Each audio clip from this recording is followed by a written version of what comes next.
Selamat malam. Assalamualaikum warahmatullahi wabarakatuh. Salam jumpa kembali bersama Kanvagansa. Di video kali ini khususnya kita akan melanjutkan materi pemrograman piranti bergerak 2 atau Android 2, di mana pada pertemuan sebelumnya kita sudah membuat menu dengan menggunakan navigation drawer seperti pada project yang kalian lihat pada monitor ya. Di pertemuan sebelumnya kita sudah membuat tampilan seperti di layar ya. Di sini bisa dilihat terdapat dua menu, menu kalkulator dan menu persegi ya. Nah, materi hari ini kita lanjutkan bagaimana cara mengolah tampilan settings, atau kita juga bisa menambahkan menu lainnya pada kolom atau pilihan menu yang berada di sini ya, berada pada titik 3 sebelah kanan atas ya. Nah, di sini tempatnya kita menyebutnya sebagai application bar ya.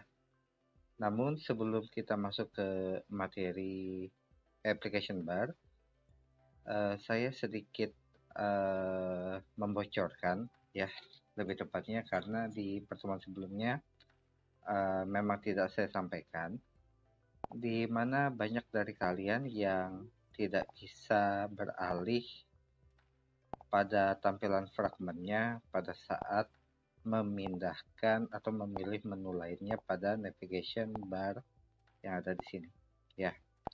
Nah, di sini bisa ya. Jadi kalau kita pilih luas persegi ya dia luas persegi. Kalau dia dipilih kalkulator maka kalkulatorlah yang akan tampil seperti itu. Oke, baik. Di situ sebenarnya settingannya sangat sedikit ya. Lebih tepatnya hanya ada sentuhan kecil saja, yaitu pada di navigation ya, di navigation, di mobile navigation, di mana sebelumnya kita sudah menambahkan navigasi ya pada mobile navigation. Dari tampilan kode maka seperti ini ya, sudah sangat familiar tentunya, di mana pada saat kita menambahkan fragmen baru kita hanya perlu menduplikasi di bagian sini, lalu kita paste pada bawahnya ya. Jadi di sini bisa dipaste. Oke. Di sini saya perbaiki dulu di bagian ID-nya, kita tambahkan nav persegi panjang misalnya. Ya, biar beda dengan fragmen sebelumnya karena tidak boleh sama. Nah, di sini hanya contoh saja ya. Bisa ditambahkan sesuai dengan kebutuhan. Namun yang jadi catatan adalah pada saat kita sudah menambahkan, sebenarnya kalau kita lihat dari bagian desain, maka kita melihat bahwa dia bertambah ke samping ya, dia bertambah ke samping. Namun di beberapa kondisi, misalnya di sini saya tambahkan lagi ya, persegi, anggaplah lingkaran ya, lingkaran. Maka kalau saya beralih lagi ke bagian desain, maka lingkaran tadi bisa saja dia menempel pada fragmen lainnya. Nah, di sini kan mestinya kan 4 ya. Kalau di kode kan ada 4 nih. Ada 1, 2, 3, dan 4. Namun dari tampilan desain dia tampak terlihat 3 saja, padahal di situ terdapat 4 fragmen. Ya, hanya saja bertumpuk. Nah, gini ya. Di sini maksud saya sentuhan kecil itu yaitu kita harus memisahkannya dan menempatkannya dia pada bagian yang kosong ya. Supaya apa? Supaya pada saat kita memanggil nav lingkaran itu tidak bertabrakan dengan nav kalkulator, di mana sebelumnya nav lingkaran ini berdekatan atau menempel dengan nav kalkulator.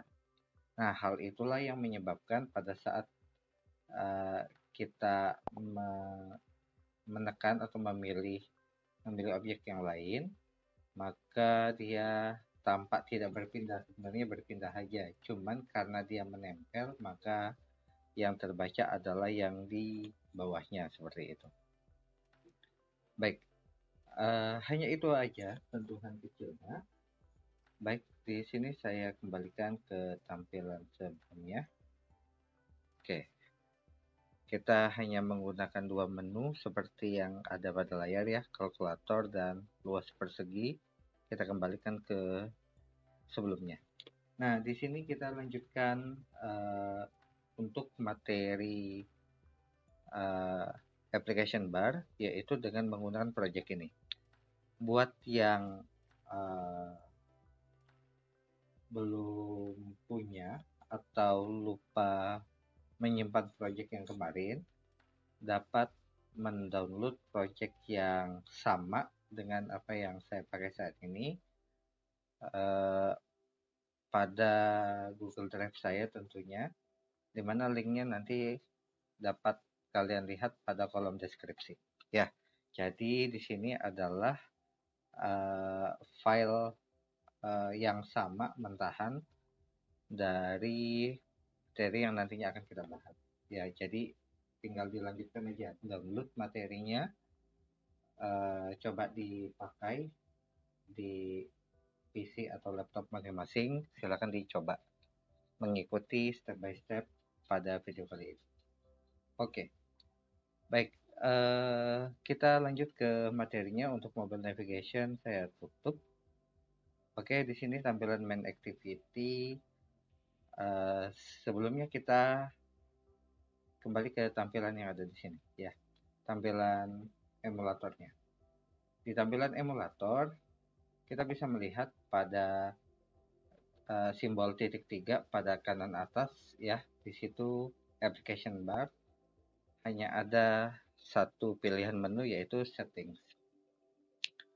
Oke, sekarang kita harus tahu dulu posisi menu application bar itu dia berada di mana ya.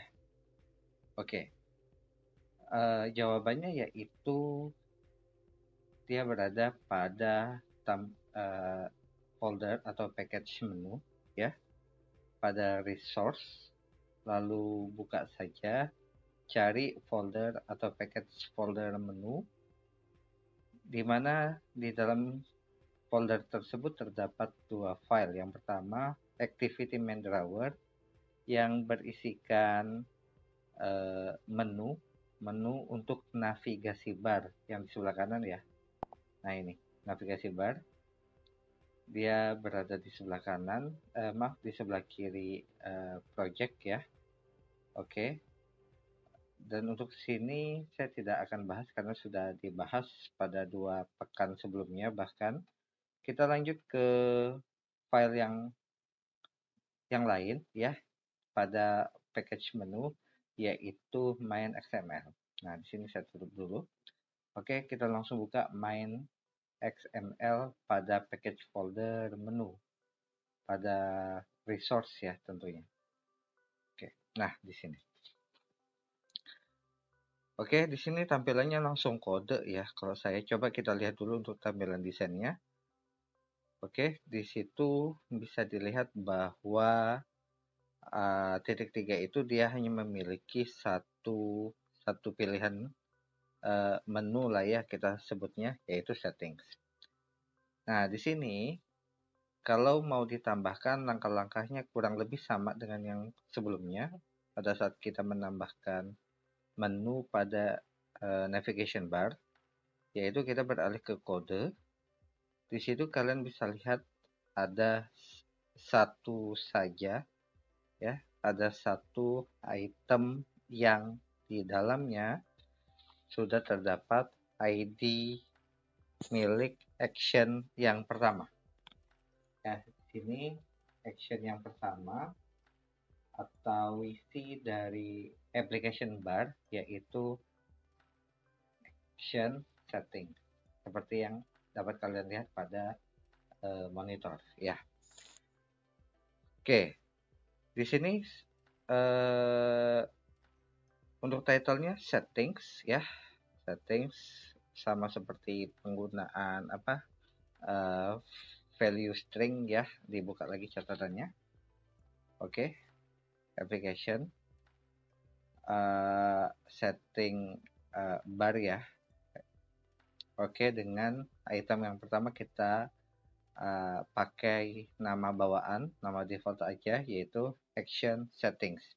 Nah, ID ini harus diingat ya, action settings. Baik, selanjutnya kita coba tambahkan lagi menu lainnya di bawah tadi, yaitu dengan cara mengcopy komponen item yang ada di sini, lalu dipaste di bawahnya. Dan tentu akan ada tanda merah karena untuk penamaan ID tidak boleh sama ya. Di sini kita ganti dengan nama action underscore menu 1. Oke, menu 1. Dan untuk title-nya di sini saya tidak pakai value string ya, jadi bisa langsung diketik misalnya menu 1 seperti itu. Oke. Selanjutnya kalau mau ditambahkan lagi misalnya sampai dua menu baru lah ya. Kita tambahkan lalu kita paste lagi, kita kopas, lalu tinggal kita ganti ID-nya, misalnya action underscore menu 2, lalu untuk title-nya menu 2 seperti itu. Oke. Oke, jika sudah kita kembali ke tampilan desain, maka kita bisa melihat menunya sudah bertambah. Selain settings, juga ada menu 1 dan menu 2. Oke, seperti itu. Baik, di sini kita sudah menyiapkan nama komponennya, ya. Nama komponennya item, ya, dengan ID action settings, action underscore menu 1, action underscore menu 2. Baik. Oke, selanjutnya. Saya hanya mengingatkan saja bahwa jika terdapat beberapa pilihan, kita mesti pahami bahwa kondisi yang terpilih lah yang akan melakukan eksekusi programnya. Jadi untuk itu kita perlu memahami konteks tentang pengujian ya, dimana untuk materi kita yang pernah kita bahas untuk pengujian itu ada 2.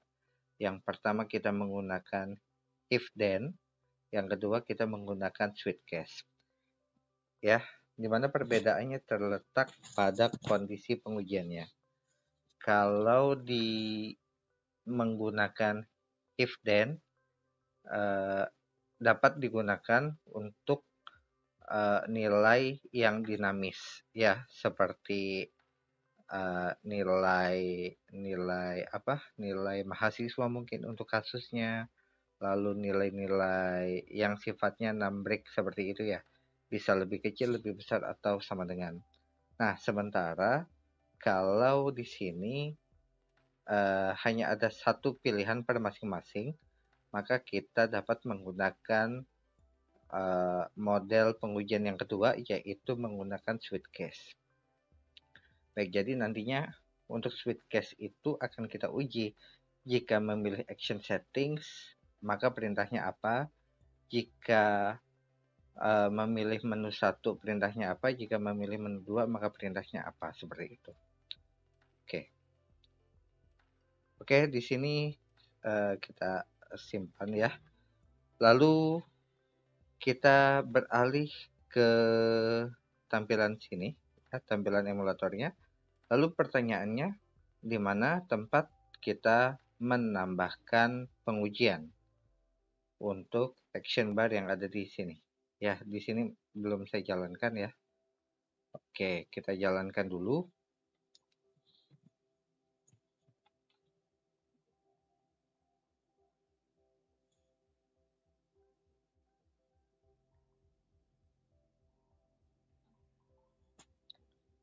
Baik, di sini untuk setelah kita reload, maka kita bisa melihat menunya sudah bertambah ya. Settings, menu 1 dan menu 2. Oke. Selanjutnya kita masuk ke bagian coding. Codingnya itu berada di main activity. Ya, codingnya berada di main activity. Di main activity.java ya. Seperti yang kita sudah bahas bahwa di dalam activity itu dia hanya seperti jalur transmisi data saja. Jadi tidak secara spesifik dia mengeksekusi di dalam fragment atau perintah di dalam fragment, tetapi lebih ke general saja. Kita hanya bahasa gampangnya ya mendata lah ya, mendata bahwa fragment apa aja yang bisa kita pakai di situ.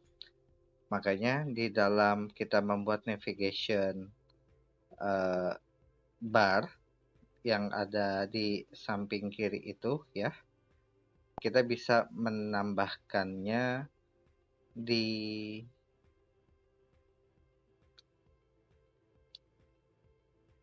sini ya, di dalam app bar configuration, dimana kalau kita tambahkan fragment baru ya tinggal kita tambahkan di bagian sini. Oke, nah berbeda dengan kondisi application bar, untuk application bar kita perlu membuat satu tempat baru. Karena di sini kalau kita melihat tempatnya itu hanya ada onCreate ya. Secara general bisa ditambah di sini. Lalu juga terdapat onCreate option menu ya. Di sini kita tidak pakai dan kita punya public boolean ya. Di situ juga kita tidak pakai. Di situ kita menggunakan satu model pilihan yaitu menu item ya lebih tepatnya, dan itu bisa kita tambahkan dengan mengikuti langkah-langkah yang ada pada layar. Baik, yang pertama kita buatnya sebelum tutup kurung kurawal di baris program yang paling akhir ya. Kita buat di sini ya. Kita buatkan dulu override seperti itu. Lalu kita buatkan satu tempat sendiri ya, public boolean spasi on option item selected. Oke. Nah, di sini karena kita belum pernah membuat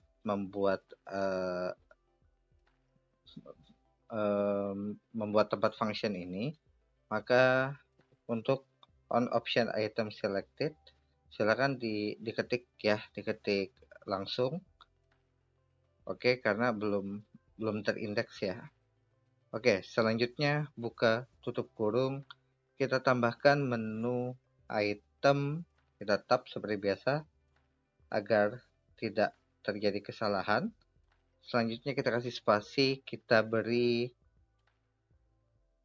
nama item. Jadi nantinya yang pilihan settings menu 1, menu 2 itu kita simpan di dalam item. Oke, selanjutnya kita buka tutup kurung kurawal ya di sini. Oke. Nah, untuk tampilannya tentu akan terdapat tanda merah ya. Tanda merah itu karena dia belum terdapat return statement atau statement kembalinya dia. Ya, sehingga perlu kita tambahkan lagi return spasi super titik. Nah, nanti akan ada sama on option item selected dalam kurung item. Seperti itu. Lalu titik koma. Oke, tampilannya seperti itu. Nah, di sini untuk return super on option item selected itemnya itu hanya bisa dilakukan untuk kondisi hanya ada satu pilihan ya. Oke, bagaimana kasusnya kalau ada 3 tadi seperti yang ada di situ?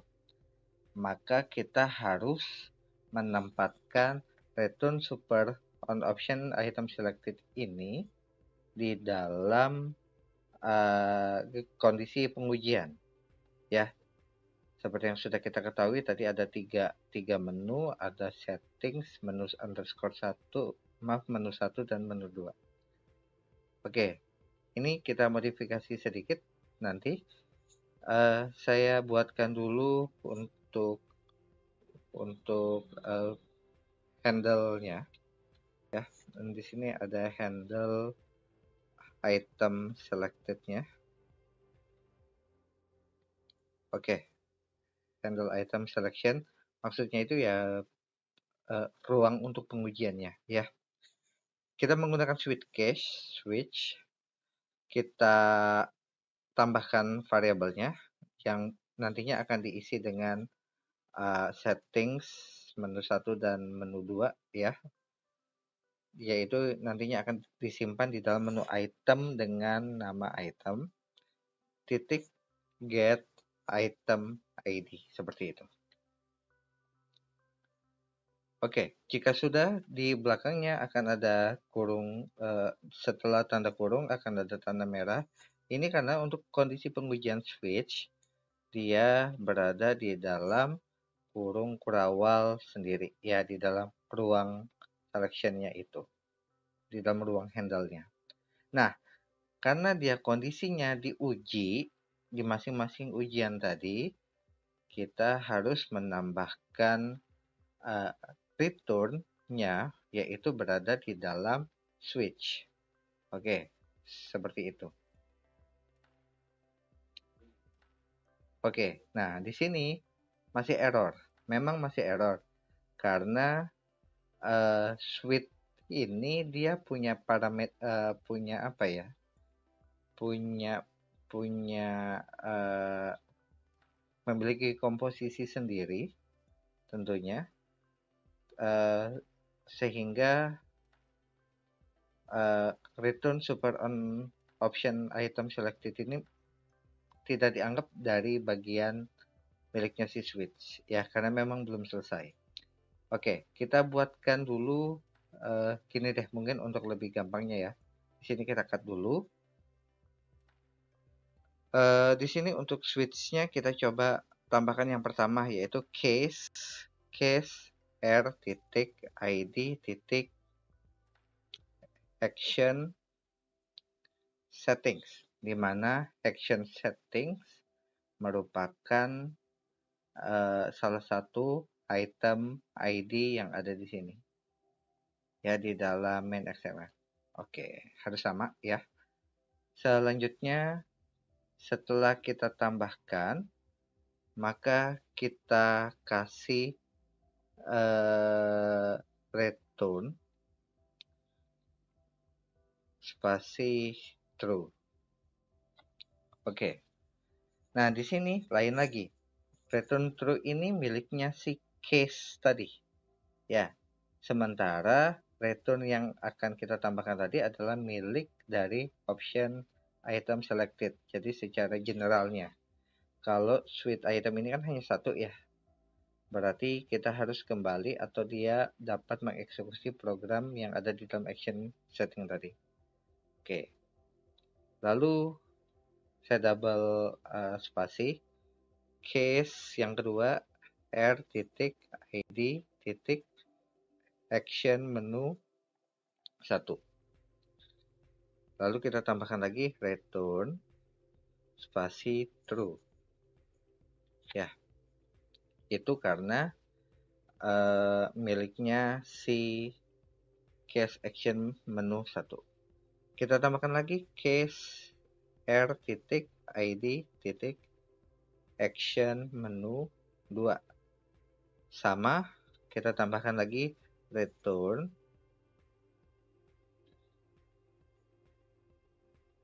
spasi true, ya, seperti itu. Nah, setelah kita membuat di masing-masing itu dapat di return masing-masing pilihannya, kita tambahkan lagi satu baris penutup, yaitu diberi default. Ya, jadi default ini milik si switch case. Case yang pertama, jadi kalau terdapat 5 menu, ada case 1, case 2, case 3, 4, 5 di bawahnya harus ditambahkan default supaya dia bisa berhenti. Oke. Nah, setelah default baru kita tambahkan yang tadi, return spasi super on option item selected item. Di sini adalah penutup dari kondisi switch supaya dapat dipilih kembali. Sementara return yang selanjutnya di masing-masing case digunakan untuk mengeksekusi baris program yang ada di dalam perintahnya, tetapi juga dapat memilih objek yang lainnya. Oke, sehingga dibuatkan masing-masing.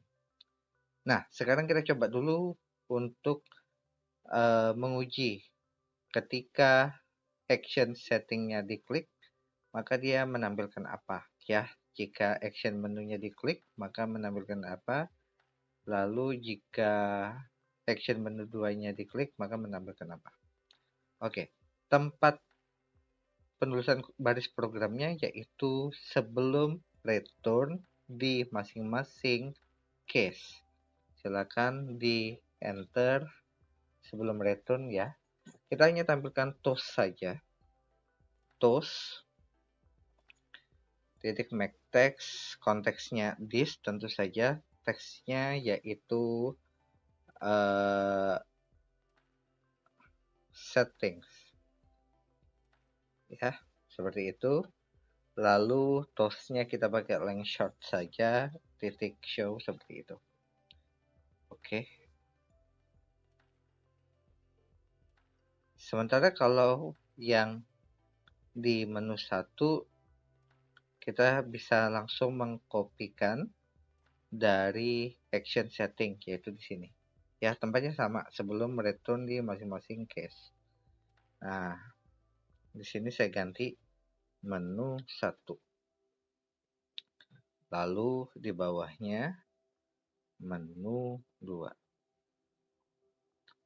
Oke. Oke, seperti itu.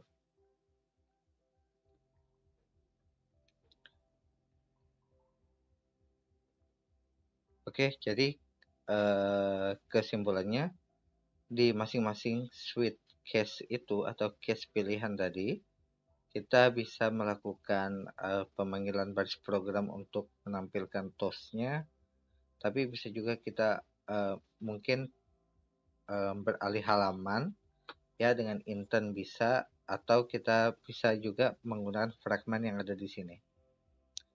Oke, tampilannya begitu. Sekarang kita coba lihat dari program berjalannya.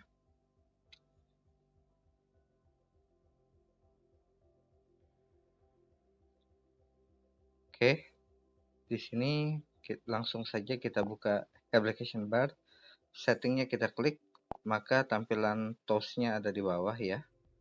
Begitu juga menu 1 tampilannya ada juga nih, tampil, dan menu 2.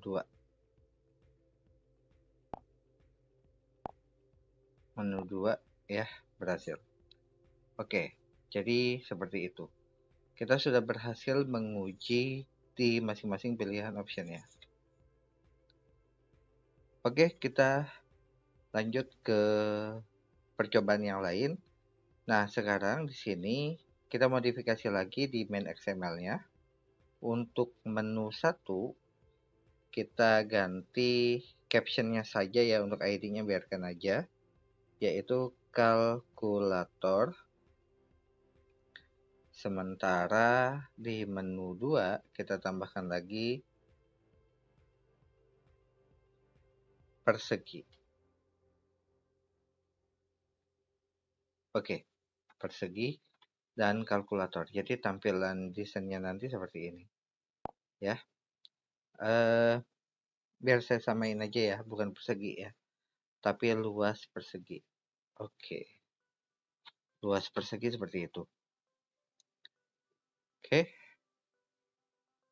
Jika sudah, maka tampilan desainnya nanti ada settings, kalkulator, dan luas persegi. Nah, di sini kita coba memodifikasi supaya pada saat kita memilih si kalkulator, maka tampilan yang ada di sini, fragmen yang tampil adalah fragmennya kalkulator.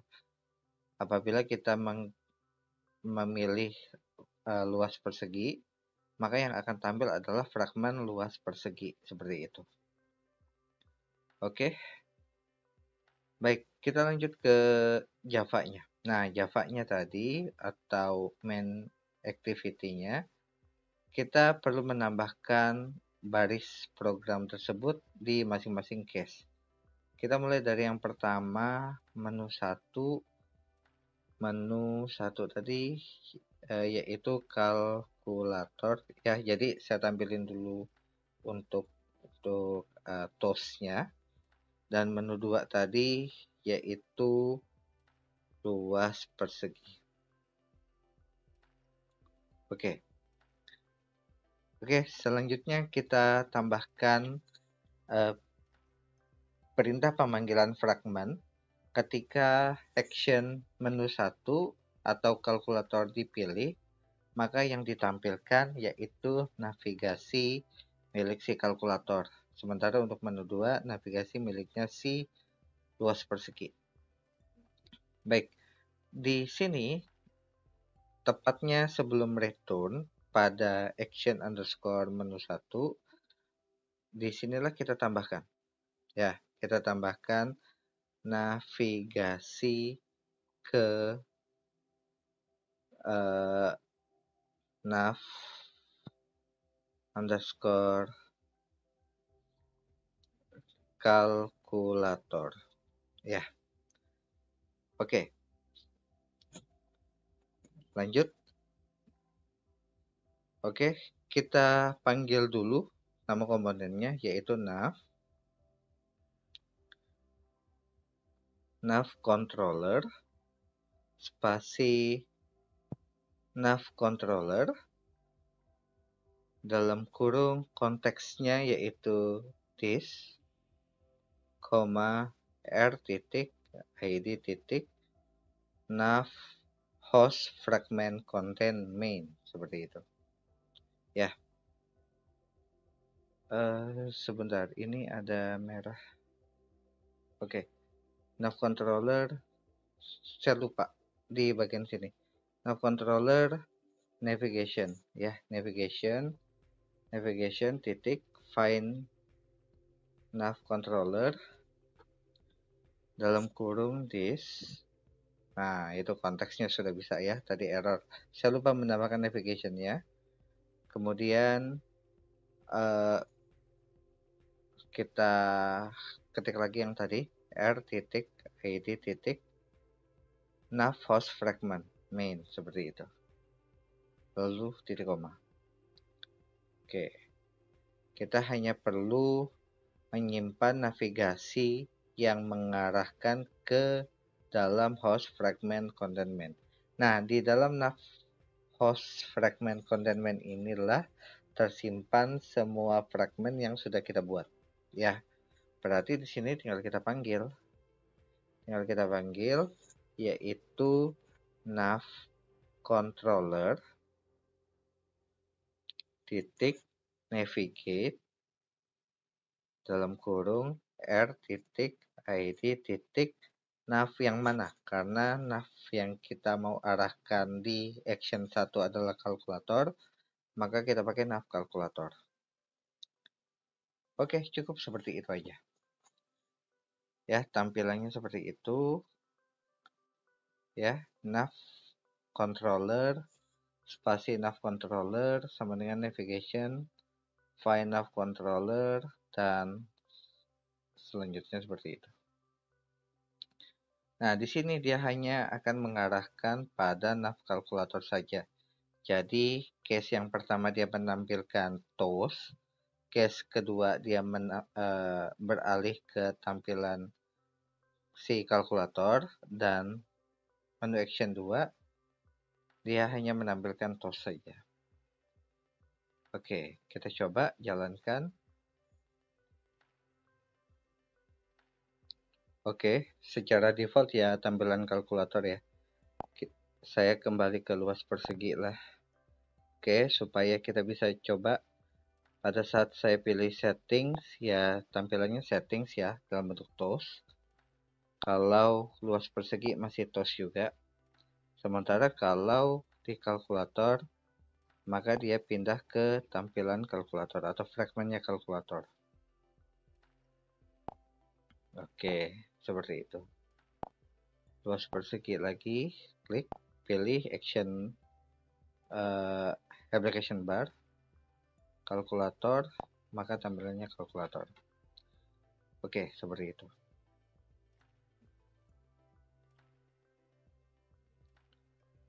Oke. Lalu bagaimana kalau kita mau menambahkan untuk dari luas persegi? Ya sama saja, tinggal kita kopas nav controllernya itu.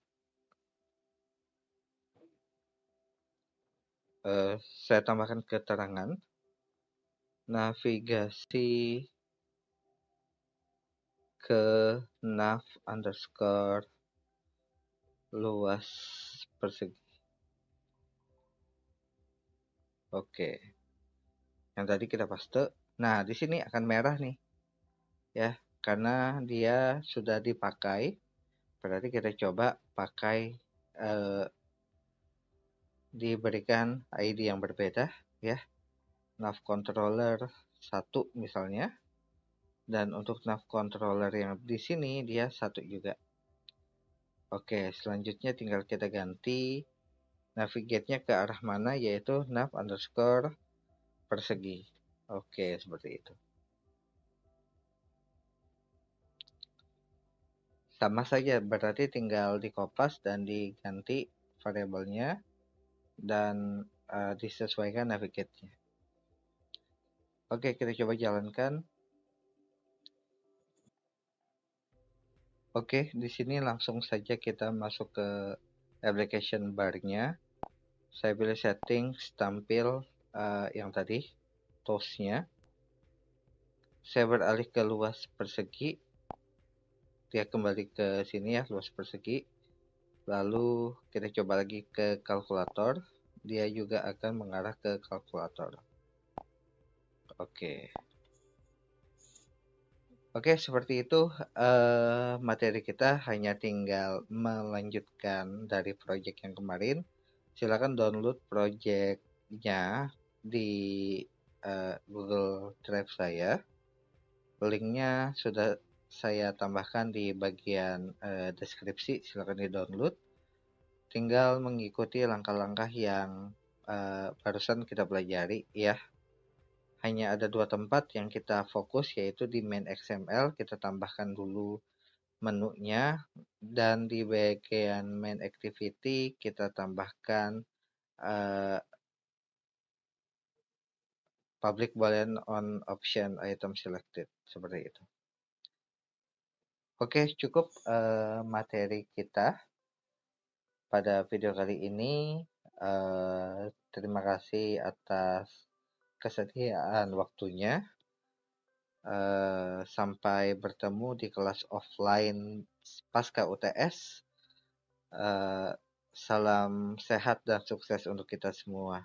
Baik, assalamualaikum warahmatullahi wabarakatuh. Selamat malam.